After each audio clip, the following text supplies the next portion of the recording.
ಆತ್ಮೀಯ ವಿದ್ಯಾರ್ಥಿಗಳೇ, ಮಂಗಳೂರು ವಿಶ್ವವಿದ್ಯಾನಿಲಯವು ಅಂತಿಮ BA ಪದವಿ ವಿದ್ಯಾರ್ಥಿಗಳಿಗೆ ನಿಗದಿಪಡಿಸಿರುವ ರಾಜ್ಯಶಾಸ್ತ್ರದ 2ನೇ ಪತ್ರಿಕೆ ಅಂತಾರಾಷ್ಟ್ರೀಯ ಸಂಬಂಧಗಳು.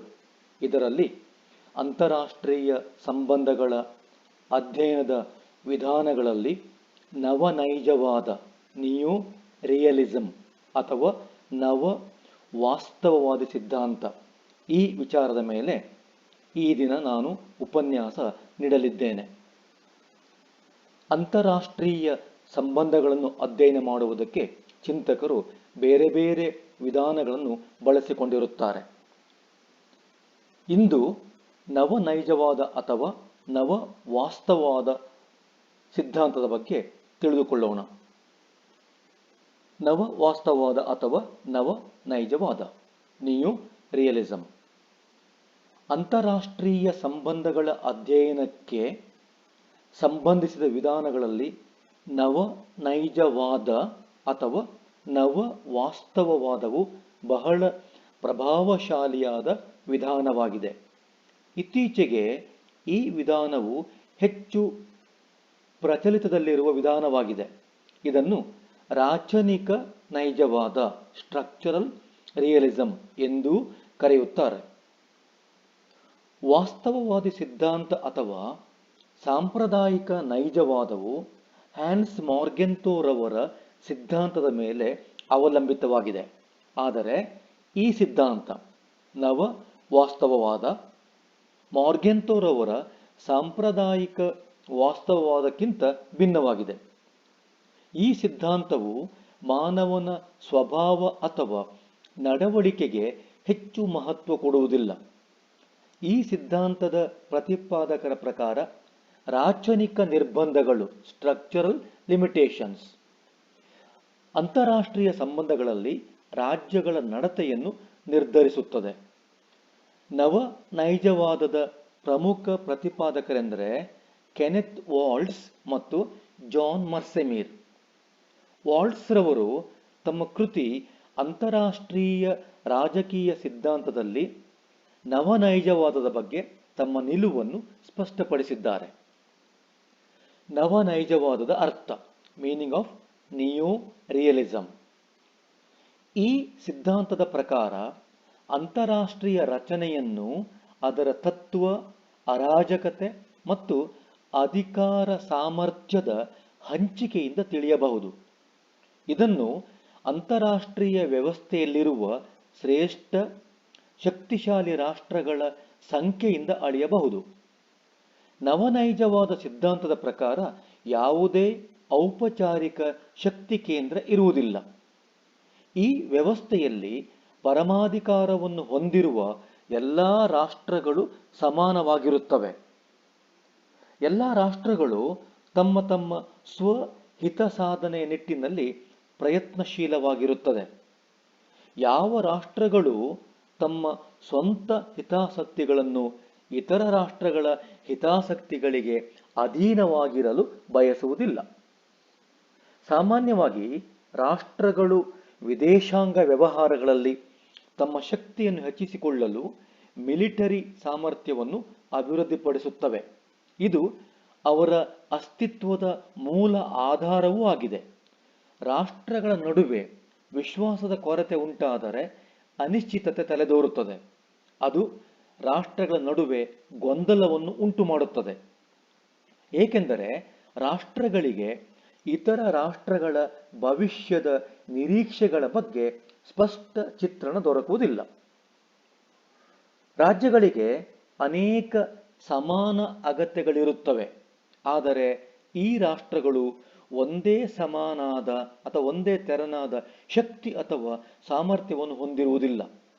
ಈ ವ್ಯತ್ಯಾಸವು ರಾಷ್ಟ್ರಗಳ ನಡುವಣ ಪರಸ್ಪರ ಸಹಕಾರಕ್ಕೆ ತೊಡಕಾಗಿವೆ.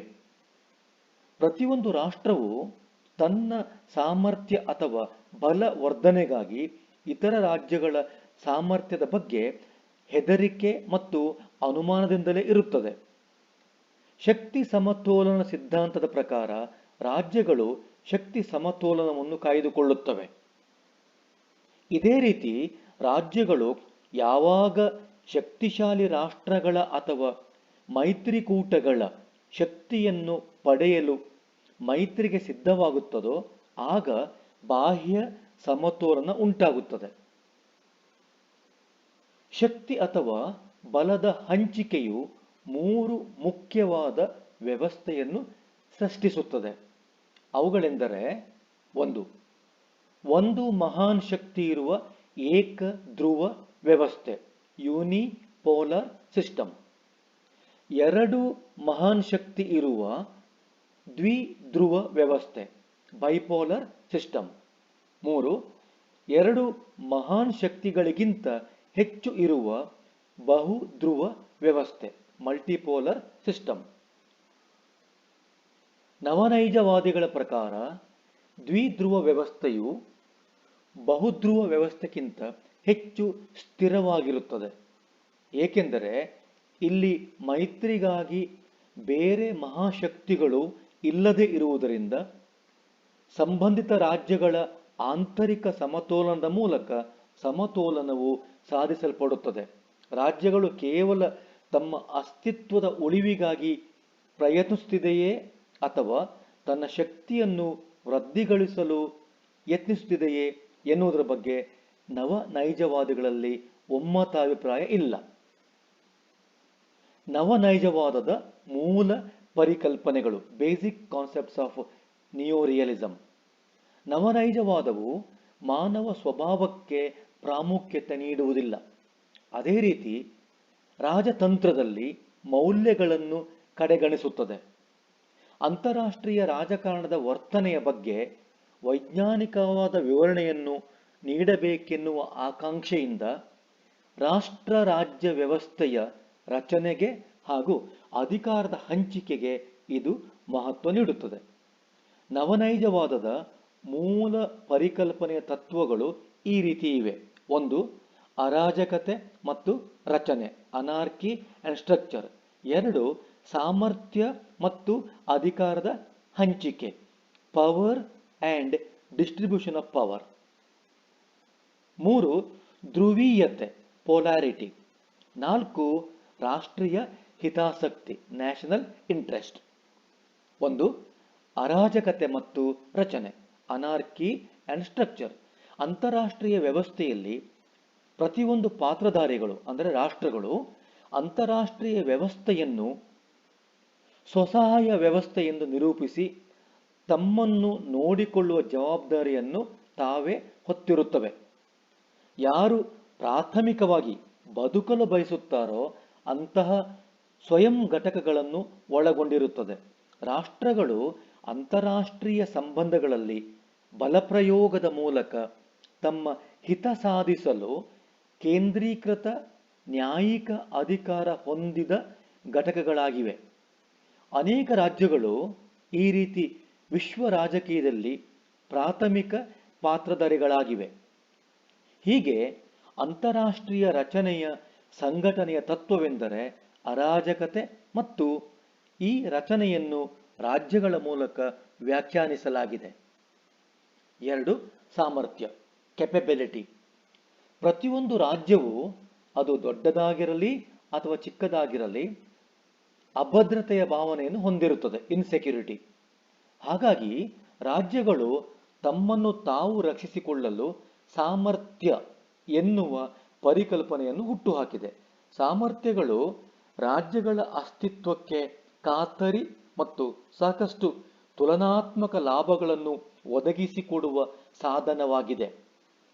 ರಾಷ್ಟ್ರಗಳ ಶಕ್ತಿ ಅಥವಾ ಸಾಮರ್ಥ್ಯಗಳಲ್ಲಿ ಅದರ ರಾಷ್ಟ್ರೀಯ ಸಂಪನ್ಮೂಲಗಳು ಅಂದರೆ ಭೌಗೋಳಿಕ, ಆರ್ಥಿಕ, ಮಿಲಿಟರಿ ಮತ್ತು ತಾಂತ್ರಿಕ ಸಂಪನ್ಮೂಲಗಳು ಅಡಕವಾಗಿವೆ. ಪ್ರತಿಯೊಂದು ರಾಷ್ಟ್ರವು ವಿವಿಧ ರೀತಿಯ ಸಾಮರ್ಥ್ಯವನ್ನು ಸಾಧಿಸಲು ತೊಡಗುತ್ತದೆ. ಉದಾಹರಣೆಗೆ ಮಿಲಿಟರಿ ಸಾಮರ್ಥ್ಯ, ತಂತ್ರಜ್ಞಾನ ಸಾಮರ್ಥ್ಯ, ಹೊಸ ಆವಿಷ್ಕಾರಗಳ ಸಾಮರ್ಥ್ಯ ಇತ್ಯಾದಿ. ನವ ವಾಸ್ತವವಾದಿ ಸಿದ್ಧಾಂತದ ಪ್ರತಿಪಾದಕರು ಯಾವುದೇ ಒಂದು ನಿಶ್ಚಿತ ಅವಧಿಯಲ್ಲಿ ರಾಷ್ಟ್ರಗಳು ಹೊಂದಿದಂತಹ ಸಂಬಂಧಗಳ ಚಿತ್ರಣವನ್ನು ನೀಡಲು ಅಥವಾ ವಿಶ್ಲೇಷಿಸಲು ಪ್ರಯತ್ನಿಸುತ್ತಾರೆ. ಇದನ್ನು ಸಂಬಂಧಾತ್ಮಕ ಸಾಮರ್ಥ್ಯವೆಂದು ಕರೆಯುತ್ತಾರೆ. ರಾಜ್ಯಗಳು ಶಾಶ್ವತವಾಗಿ ಅಭದ್ರವಾಗಿರುವುದರಿಂದ ತಮ್ಮ ಸಾಮರ್ಥ್ಯವನ್ನು ಹೆಚ್ಚಿಸಿಕೊಳ್ಳಲು ಪ್ರಯತ್ನಿಸುತ್ತದೆ.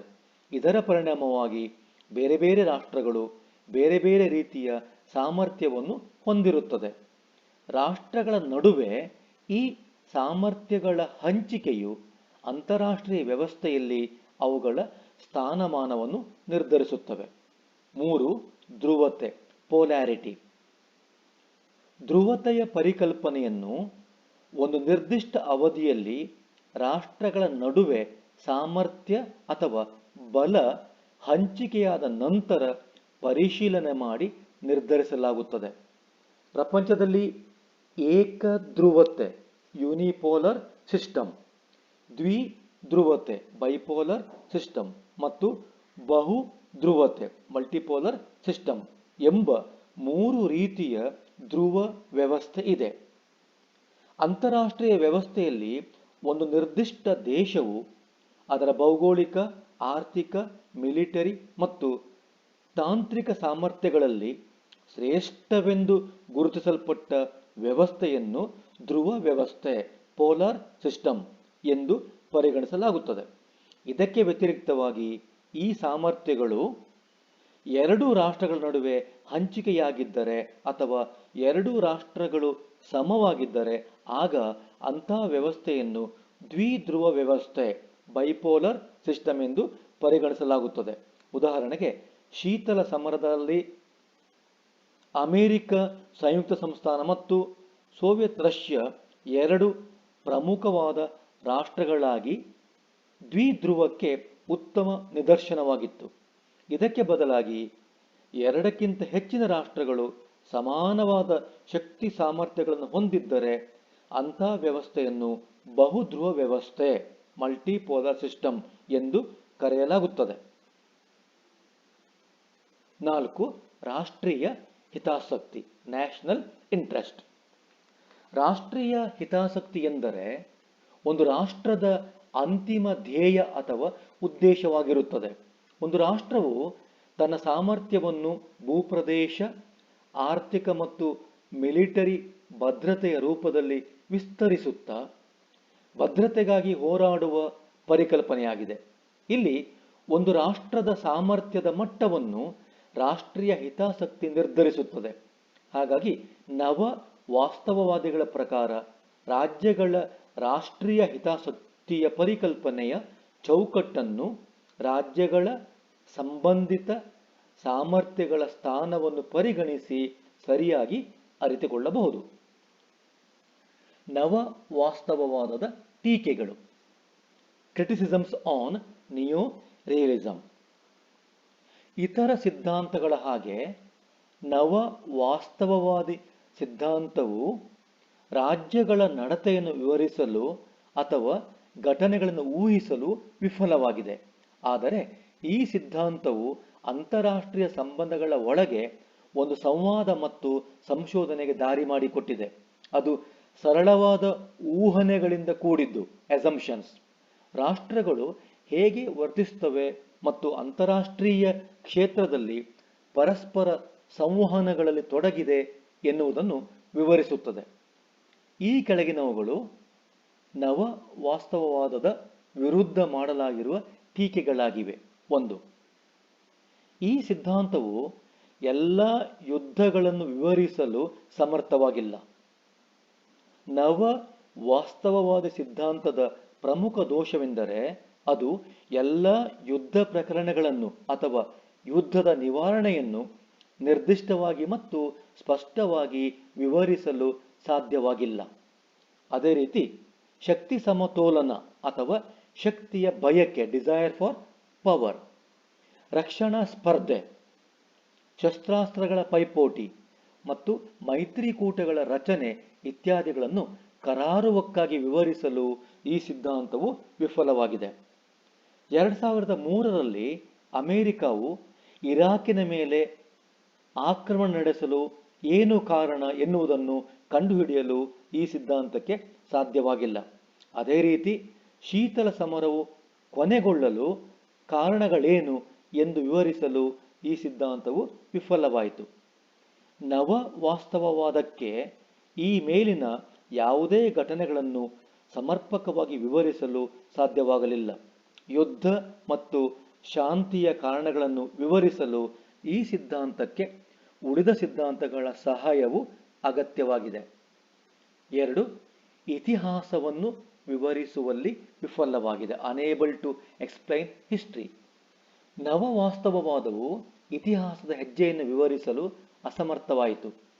ಇನ್ನೊಂದು ರೀತಿಯಲ್ಲಿ ಹೇಳುವುದಾದರೆ, ಈ ಸಿದ್ಧಾಂತವು ಇತಿಹಾಸವನ್ನು ಅರ್ಥ ಮಾಡಿಕೊಳ್ಳುವಲ್ಲಿ ಎಡವಿದೆ. ಈ ಸಿದ್ಧಾಂತವು ನವ ವಾಸ್ತವವಾದಿಗಳು ಪ್ರಸ್ತಾಪಿಸಿರುವ ಅಂತಾರಾಷ್ಟ್ರೀಯ ಸಂಬಂಧಗಳ ಮುಚ್ಚಿದ ಮತ್ತು ಸ್ಥಗಿತವನ್ನು ಒಳಗೊಂಡಿರುವ ವ್ಯವಸ್ಥೆಯಾಗಿದೆ. 3. ಏಕಧ್ರುವತ್ವದ ಪರಿಣಾಮಗಳನ್ನು ವಿವರಿಸಲು ವಿಫಲವಾಗಿದೆ. It fails to explain the consequences of unipolarity. ನವ ವಾಸ್ತವವಾದವು ಅಂತಾರಾಷ್ಟ್ರೀಯ ವ್ಯವಸ್ಥೆಯಲ್ಲಿ ಏಕಧ್ರುವತ್ವದ ಪರಿಣಾಮಗಳನ್ನು ವಿವರಿಸಲು ವಿಫಲವಾಗಿದೆ. ಶೀತಲ ಸಮರವು ಕೊನೆಗೊಂಡ ಮೇಲೆ ಇಂದು ಅಮೆರಿಕ ತಾನು ಒಂದು ಪ್ರಬಲ ರಾಷ್ಟ್ರವಾಗಿ ಮೂಡಿ ಬಂದಿದೆ. ಸೈದ್ಧಾಂತಿಕವಾಗಿ ಅಮೆರಿಕದ ಶಕ್ತಿಯು ಅಪರಿಮಿತವಾಗಿದ್ದರೂ ಅದು ತಾನೊಬ್ಬನೇ ಎಲ್ಲ ಕಾರ್ಯಗಳನ್ನು ಮಾಡಬಾರದು. ಅದು ಇತರ ರಾಷ್ಟ್ರಗಳ ಜೊತೆಯಲ್ಲಿ ಹೊಂದಾಣಿಕೆಯಿಂದ ಕಾರ್ಯನಿರ್ವಹಿಸಬೇಕು.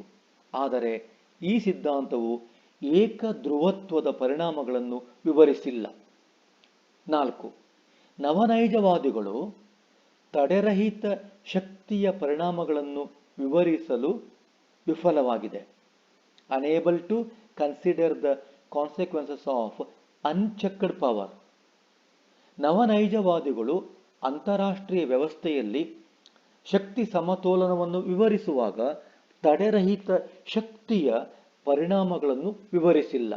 ಅಲ್ಲದೆ ಏಕಧ್ರುವ ವ್ಯವಸ್ಥೆಯಲ್ಲಿ ನೈಜ ಶಕ್ತಿ ಸಮತೋಲನ ಸಾಧ್ಯವಾಗುವುದಿಲ್ಲ. ಅಮೆರಿಕದ ಶಕ್ತಿಯನ್ನು ತಡೆಯುವವರು ಯಾರು ಮತ್ತು ಅದಕ್ಕೆ ಸರಿಯಾಗಿ ನಿಲ್ಲುವವರು ಯಾರು? ಈ ಪ್ರಶ್ನೆಗಳಿಗೆ ಉತ್ತರ ದೊರಕಿಲ್ಲ. ನವನೈಜವಾದಿಗಳು 1970ರ ನಂತರದ ಅಸಮತೋಲನದ ಅವಧಿಯಲ್ಲಿ ಏಕಧ್ರುವ ವ್ಯವಸ್ಥೆಯನ್ನು ವಿವರಿಸಲು ಮುಂದಾಗಲಿಲ್ಲ. ಏಕೆಂದರೆ ಈ ಅವಧಿಯಲ್ಲಿ ಶಕ್ತಿ ಸಮತೋಲನ ಅಸಾಧ್ಯವಾಗಿತ್ತು. ಅದು ಪರಿಣಾಮಕಾರಿಯೂ ಅಲ್ಲ ಮತ್ತು ಅದು ಅಪಾಯಕಾರಿಯೂ ಆಗಿತ್ತು. ಇಂದು ಶಕ್ತಿ ಸಾಮರ್ಥ್ಯದಲ್ಲಿ ಅಮೆರಿಕದ ಎದುರಿನಲ್ಲಿ ಯಾವ ರಾಷ್ಟ್ರವೂ ನಿಲ್ಲಲಾರದು. ಅದಕ್ಕೆ ಯಾರೂ ಸರಿಸಾಟಿ ಇಲ್ಲ. ಆದರೆ ಸೈದ್ಧಾಂತಿಕವಾಗಿ ಅಮೆರಿಕವು ಏಕಪಕ್ಷೀಯವಾಗಿ ಪ್ರಪಂಚದಲ್ಲಿ ಕಾರ್ಯನಿರ್ವಹಿಸುವಂತಿಲ್ಲ. ಹೀಗೆ ನವ ವಾಸ್ತವವಾದ ಅಥವಾ ನವ ನೈಜವಾದವು ಅಂತಾರಾಷ್ಟ್ರೀಯ ವ್ಯವಸ್ಥೆಯನ್ನು ತನ್ನದೇ ಆದ ರೀತಿಯಲ್ಲಿ ವಿವರಿಸಲು ಪ್ರಯತ್ನಿಸಿದೆ. ಈ ಸಿದ್ಧಾಂತವು ಅಂತಾರಾಷ್ಟ್ರೀಯ ಸಂಬಂಧಗಳಲ್ಲಿ ಯುದ್ಧದ ಪರಿಹಾರಗಳು, ಶಕ್ತಿ ಸಮತೋಲನ, ಶಸ್ತ್ರಾಸ್ತ್ರಗಳ ಪೈಪೋಟಿ, ಮೈತ್ರಿಕೂಟಗಳ ರಚನೆ ಇತ್ಯಾದಿ ಯಾವುದೇ ದೊಡ್ಡ ವಿಷಯಗಳನ್ನು ವಿವರಿಸಲು ವಿಫಲವಾದರೂ ಅಂತಾರಾಷ್ಟ್ರೀಯ ಸಂಬಂಧಗಳನ್ನು ಅಧ್ಯಯನ ಮಾಡುವ ಒಂದು ವಿಧಾನವಾಗಿ ಗುರುತಿಸಲ್ಪಟ್ಟಿದೆ. ಇಲ್ಲಿಗೆ ನವನೈಜವಾದದ ಮೇಲೆ ವಿವರಣೆ ಮುಗಿಯುತ್ತದೆ. ನನ್ನ ಮುಂದಿನ ಉಪನ್ಯಾಸದಲ್ಲಿ ಇನ್ನೊಂದು ವಿಧಾನದ ಬಗ್ಗೆ ಚರ್ಚಿಸಲಿಕ್ಕಿದ್ದೇನೆ. ವಂದನೆಗಳು.